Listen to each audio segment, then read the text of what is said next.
Fire sign, Aries, Leo, Sagittarius. Kumusta po kayo guys? Okay, so fire sign, maraming salamat po sa walang sawang pagsubaybay sa ating pong mga reading. And paalala lang po na ang reading natin ay general reading lamang. So maaari po kayo guys makarelate, maaari rin naman pong hindi.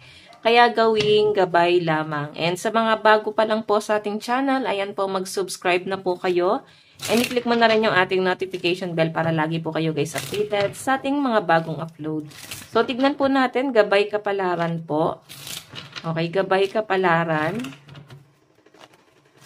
May fire sign, Aries, Leo, Sagittarius.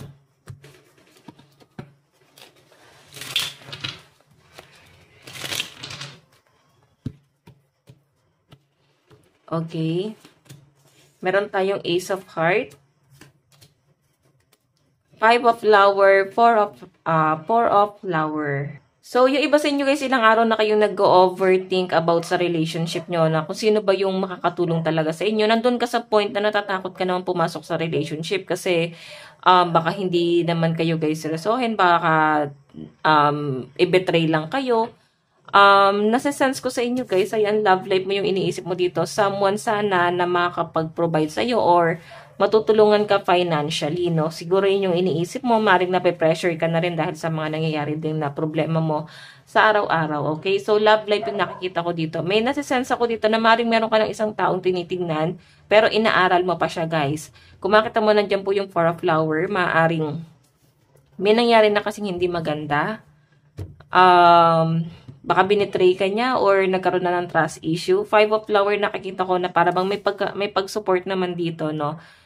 Siguro sinuportahan mo siya, sinuportahan ka rin naman niya. Nagkaroon naman ng give and take, pero mas nakikita ko dito, fire sign, mas malaki yung na-provide mo sa taong to. Okay? So, ngayon ang maaaring iniisip ng mga fire sign dito is, yun, iniisip-isip mo yung taong yan, pwedeng someone from the past. Para bang kahit papano okay naman siya, nakaano naman siya sa'yo, nag-benefits ka naman sa kanya, siya rin naman ganon, parehas naman kayo na nag-benefits sa isa't isa, no? So, ngayon guys, nasa sense ko dito, etong relasyon nyo is maaaring nakakatulong ang mga kaibigan din.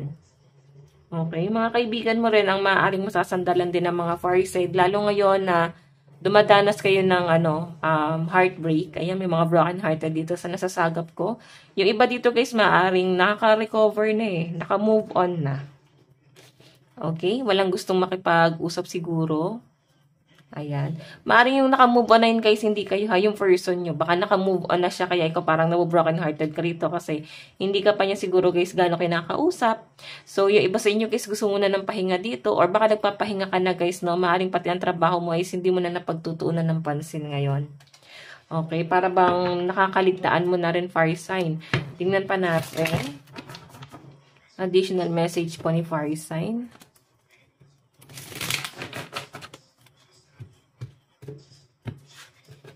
Okay, so fire sign, Aries, Leo, Sagittarius. Okay, so fire sign, meron tayong Page of Swords.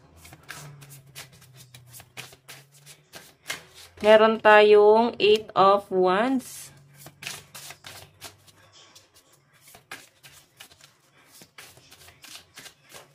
Okay, and meron tayong Wheel of Fortune. Okay, so I think nagkakaroon kayo ng mga bagong idea, no? Para bang something new. Ito mga bagong idea na to guys, maaring nag-explore ka. May nakikita ako dito guys na maaring travel na paparating sa inyo. Baka ikaw ay mamamasyal. Nakikita ko na baka ayain ka ng mga friend mo na mamasyal ngayon or sa mga susunod na mga araw. Maaring may sinasabi sila sa inyo para bang nagpaplano sila guys.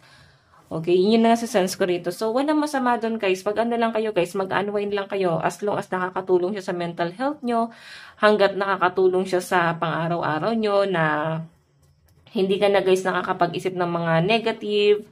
So, kung sa tingin mo is makakatulong tong gagawin mo na to, nalibangan mo is gawin mo lang guys, no?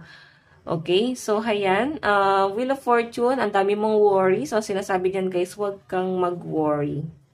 Okay, huwag kang matakot. Kung ano man yung iniisip mo dito guys, nandiyan po yung 8 of Wands, siguro nag-overthink ka dahil sa communication mo sa isang tao, hindi pa kayo nag-uusap, maaaring ilang araw na kayo hindi nag-uusap, maaaring nag-iiwasan po kayo. So, walang gagawa ng first move. Okay, maaaring may napagod na kasi rito, fire sign. Maaaring ikaw to napagod ka na parang ikaw lagi yung gumagawa ng move. So, parang hahayaan mo na to. Okay, parang tama na. Sobra na, no? Sobra na yung parang paghahabol na ginagawa nyo dyan sa taong yan. So, titignan natin, guys. Pagdating sa love life mo. Okay, sa love life po ni fire sign. Fire sign, Aries, Leo, Sagittarius. Pagdating po sa love life, meron tayong assess the situation. So, pagdating sa love life mo, guys, eto ha, hindi lang to basta love life. Kumbaga, nandun na rin kayo sa point na para bang iniisip na rin ng mga fire sign dito is yung stability nila. Ano ba maitutulong sa akin itong taong to? Hindi lang pagdating sa relationship, dapat pati rin guys sa financial. Ano ba ang maitutulong niya sa inyo? Makakapag-provide ba siya? May future ka pa sa taong to? So, yun ang nakikita kong mga scenario sa inyo guys. As in, mas nagiging matalino ka ngayon. May nasisense ako rito na susubukin mo tong taong to, no? Itatest mo siya. Okay, baka gagamitin mo ng reverse psychology yan. So, tignan pa natin guys. Pagdating naman sa kaperahan mo, meron tayong lighten up. So, may mga naliliwanagan dito guys. So, iba sa inyo napapansin ko fire sign. Medyo nagiging kuripot na kayo or nagdadamot na kayo kasi nararamdaman mo na parang pati sa pera mo inaabuso ka na. Para bang, para masyado na kayo nagiging kampante na ako na lang ang laging nagpo-provide. Tapos wala man lang guys tumutulong sa inyo. So nararamdaman mo na guys na parang hindi na tama, no? Dito ka mas nape-pressure ngayon. Okay, dito ka mas nai-stress ngayon sa daloy ng pera mo. So tingnan naman natin guys, pagdating naman po sa inyong career, sa career naman po ni fire sign. So guys, meron tayong go wild. So pagdating sa career mo, ayan palong-palo guys, no? Talagang tambak ang trabaho. Yung iba sa inyo, maaring nagpapahinga ngayon, baka wala ka masyadong ginagawa. Maaring grabe yung stress nyo guys, no? Hindi mo kinakaya. Ayan, no? Hindi ka makapag-focus sa trabaho mo. Yung iba naman sa inyo guys, natatamba ka ng trabaho pero tinatamad po talaga kayong magtrabaho guys. Okay? So, ayan, maaring ang malalakas na energy na kadil ng mga fire sign is Virgo and Leo.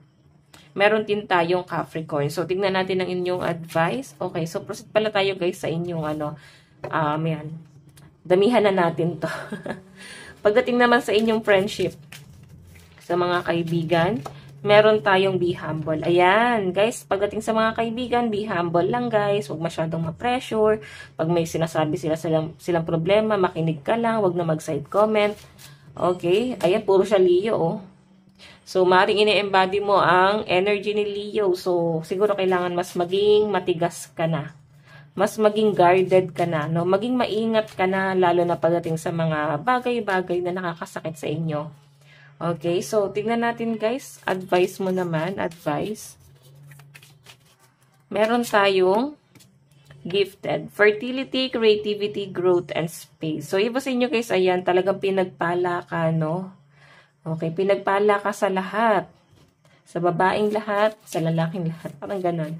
So, nakakatuwa guys kasi maaaring meron kang talent na nagagamit mo, na maaaring nagagamit mo sa parang pinagkakitaan mo. So, yan, yan pa lang guys, no? Malaking biyaya na sa inyo ni universe, yung talent mo na yan. Kasi,